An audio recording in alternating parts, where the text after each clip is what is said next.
The Miami Heat got some great news from Eurobasket, and that sparks the question, do you want me to react to what is happening over in Eurobasket? Why do I ask this? Well, the Heat, I believe, have the most players out of any NBA team playing in Eurobasket. They have three of them, Jovic, Larsson, and Simone Fontecchio. And I will react to how they are performing, but I need you guys to tell me that's what you want. So let me know your thoughts down in the comment section. Type Y for yes or type N for no.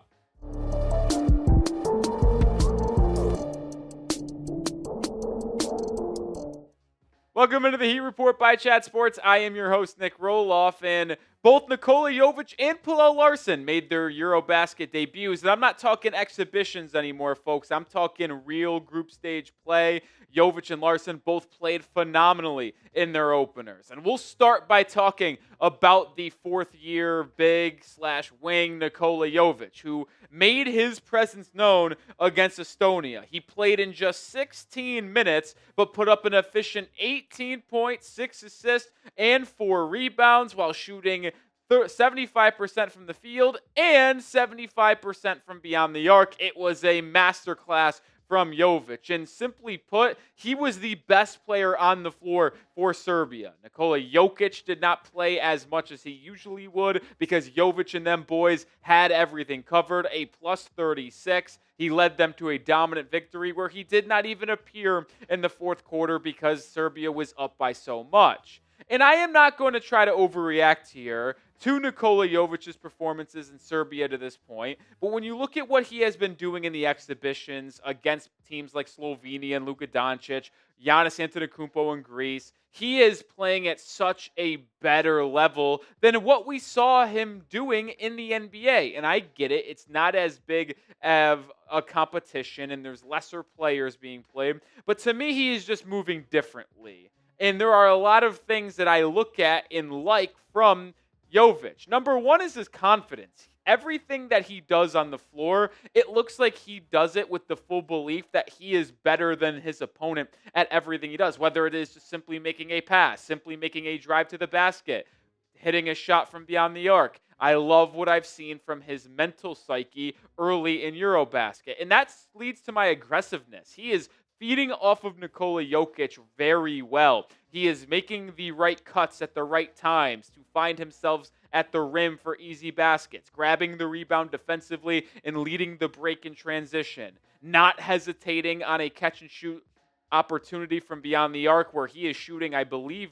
if I'm tracking correctly, close to 50% from beyond the arc. And that is number 3 on my list. I feel as if his shot release has picked up a little bit more speed. He already had a pretty quick release, if you ask me, but I feel as if he's just letting it rip really quickly, and it goes to that confidence, that decisiveness that we've seen from Jovic playing for Serbia at this point. And I think his leadership has really shown as well. Erik Spoelstra has talked about this a little bit. We've also seen some Serbian reporters mention it on Twitter as well. That's how in the weeds I'm in. I'm reading Serbian tweets, having to hit translate post, and then seeing what they're having to say. They view Jovic as the future of their program because Bogdan Bogdanovic, close to being done. Nikola Jokic is already at the age of 30. So they view Jovic, this young 22, 23-year-old, as the next leader of their program in country basketball. Pretty interesting and pretty cool if you ask me. And that just leads me to believe this. I believe in his fourth-year leap. I thought he was going to really take that step forward last season after he got playing time at a sparse level in his second season between the G League and the real NBA squad, thanks to Jimmy Butler wanting him to play. But injuries and role really held him down. I think this is the year where he finally breaks out. And the reason why I also feel so strongly about this is because of what our head coach believes. It feels like Erik Spoelstra believes in him a lot more than he did a little bit ago. And if Coach Spo believes, well, then I'm going to believe as well. And I've often talked about how Erik Spoelstra is in Europe following Eurobasket with the 3 Heat players there, visiting Larsson, visiting Jovic, visiting Fontecchio, where Spoelstra said this about Nikola Jovic, saying, I'm really excited for Nico. I love it when he spends time with the national team. Every time he comes back to us, he comes back more mature. I think being around a group that knows how to win, that really cares about winning, the team is so connected also. So I think it makes a big impression on him, and we're looking forward to some great things ahead for him with us. And with Spoelstra being so involved there with Jovic, speaking about him, talking so highly, maybe I'm drinking the Kool-Aid, maybe I'm drinking the juice. But I do think this is the year where Spo really uses and utilizes Jovic the way he should be used. I know Jovic plays a lot off of the ball in Serbia with Jokic there because he just would demand so much. But I want to see Jovic with the ball in his hands more for the Heat, running and leading into some of these half-court sets, moving Adebayo and Hero off ball a little bit, allowing Norman Powell to be off ball. Because if Jovic is initiating some of your sets at times and getting out in transition with the ball in his hands, it will only free up Hero and Powell for more catch-and-shoot looks, and they are two of the most dangerous players in the entire association, hitting shots off of the catch. And you can have more of that if you allow Jovic to have the ball in his hands a little bit more. Make sure you are subscribed for daily Miami Heat coverage all year long, whether it's Eurobasket or the Heat playing real basketball in October and November. Subscribe and turn on notifications for daily Heat content. Another added bonus on why I am so bullish on Jovic and why I like what I'm seeing from him at Team Serbia, well, because he is being keyed in on a ton at Eurobasket. Think about it. Jovic is the second or third, whatever you want to say, best player on that Serbian team. So when you're playing competitive games in Eurobasket, defenses are creating a game plan to stop Nikola Jovic from getting good looks. Now, obviously, Jokic is going to be the one that draws the most attention, but let's not act like Jovic isn't being schemed up by opposing coaches. This added, attention from opposing teams will add layers to not only his game of counters and how to get himself and his teammates open, but also improve his mindset on terms of, okay, yeah, they're throwing stuff at me. I've got to be able to come back and counteract that. Because if Jovic is able to take his next step in this progression and become the Heat's third or fourth best player next to Bam and Hero, and maybe even on that same tier, well, now we're talking about the Heat elevating into a contention in the Eastern Conference. And I know that we talked about this last week on a video, but we might want to extend Nikola Jovic now. Because if this progression that we're kind of forecasting ultimately comes to fruition, it might cost you more next year when he's a restricted free agent than it would if you extended him right now going into his final year of his rookie contract. So let's talk about a potential extension with Jovic real quick. Well, I did some scouring on the internet and was seeing what people believe a contract extension would look like. Well, John Hollinger over at The Athletic wrote an article and spoke with Ira Winderman of the Sun Sentinel, projecting he could get anywhere between 4 years to 50 to 60 million. That is about 13.3 mil to 15 million per season.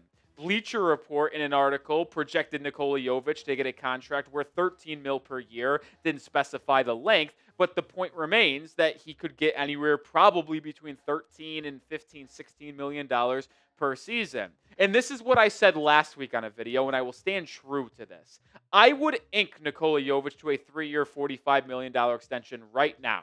I would not go higher than that. I think 15 mil per season for Jovic is perfect because he has not showed enough to warrant more, but also we're giving him the benefit of the doubt of maybe he takes a step forward and earns 15 mil per season. There is a world where he balls out this year and you can have him command 20 mil in the offseason in 2026. Well, I don't want to do that. Let's get him for 15 now. 3 years is perfect because it gives you 4 more years of Jovic on his current deal plus that extension, but also doesn't make it so far in advance to where if he ends up not progressing the way we want, it's a dead contract that we're stuck with forever. I feel like 3 for 45 is a good deal for both sides, and I want to see it get done this offseason. We're going to move over to Pelle Larsson here in just 1 second, but how about this, folks? 2025-26 practice hoodie on sale. 25-26 practice gear is on sale, as well as normal gear. Go to chatsports.com/Heat Practice to grab a Heat hoodie from this upcoming season. New gear's out. Got to take advantage. All right, let's talk about the other Heat player at Eurobasket right now, that being Pelle Larsson, who is playing for Team Sweden right now. He is going up against Finland in his first game, and I thought he had a pretty solid debut as well. Nothing crazy like Nikola Jovic's efficiency. 10 points, 4 of 7 from the field, 0 for 3 from 3, in 21 minutes of play. Finland did get the win. Lauri Markkanen simply was too much to handle for Team Sweden. Boy, has he looked good in Eurobasket if you're just looking at Lauri Markkanen. Want to also make note that Larsson, who has dealt with foul issues in his first season with Miami, got in foul trouble quite a bit down the stretch of the year, did foul out in this game with 43 seconds remaining. That is something to monitor because it was an issue for the Heat rookie last year. He also struggled with his three, which is something that I do want to bring up because if you remember correctly, during Summer League in the California Classic, he shot like 4% from three, 9%. He really struggled. Might be getting him and Jonas mixed up now. Either way, he shot sub 30% from beyond the arc in his 5 games at Summer League across the California Classic and Vegas. Him struggling early at Eurobasket doesn't give me the most confidence there. But I do also want to say this when it comes to Pelle Larsson. His role with the Miami Heat isn't as a scorer, so I will not look at him and view him struggling to put the ball in the basket totally as a failure. If he is giving 10 points a game for Sweden and shooting efficiently from the field, that is all I need to see because he is going to be a good connecting piece offensively who makes the hustle plays defensively as well as on the glass and makes timely cuts, whether it be on the baseline or in the dunker spot. And that's what Erik Spoelstra realizes as well. Spoelstra asked about Larsson over in Europe, saying what he does is the things we value. He's so tough. He makes winning plays. He's a great role player. He fits around guys, the best players. And he will continue to get better because he has a great work ethic. And I kind of just want to tie this into a larger and final conversation with these two young players for Miami and Erik Spoelstra. Coach Spo being in Europe, watching these two young guys that are projected to have a large role on this Heat team in 25-26 just shows the expectations that this organization, Coach Spoelstra, and the front office has on Jovic and Larsson. We have talked about it a lot.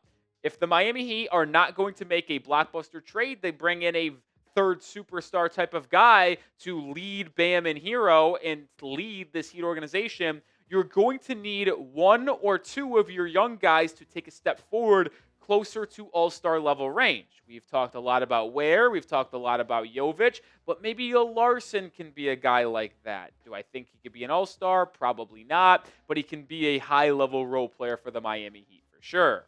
So, out of the two players we talked about on this episode, Jovic and Larsson, which one are you most excited for long-term in the future? Pick your guy. If it's Nikola Jovic, type NJ. If it's PL, type Pelle Larsson. It's hard to pick between these two, but I will go with Jovic since I have been a big fan of him ever since he drafted him in that 2020 or 21-21 NBA draft in the 27th pick. I'm losing it, folks. Either way, hit that sub button and join the channel today for daily Heat content.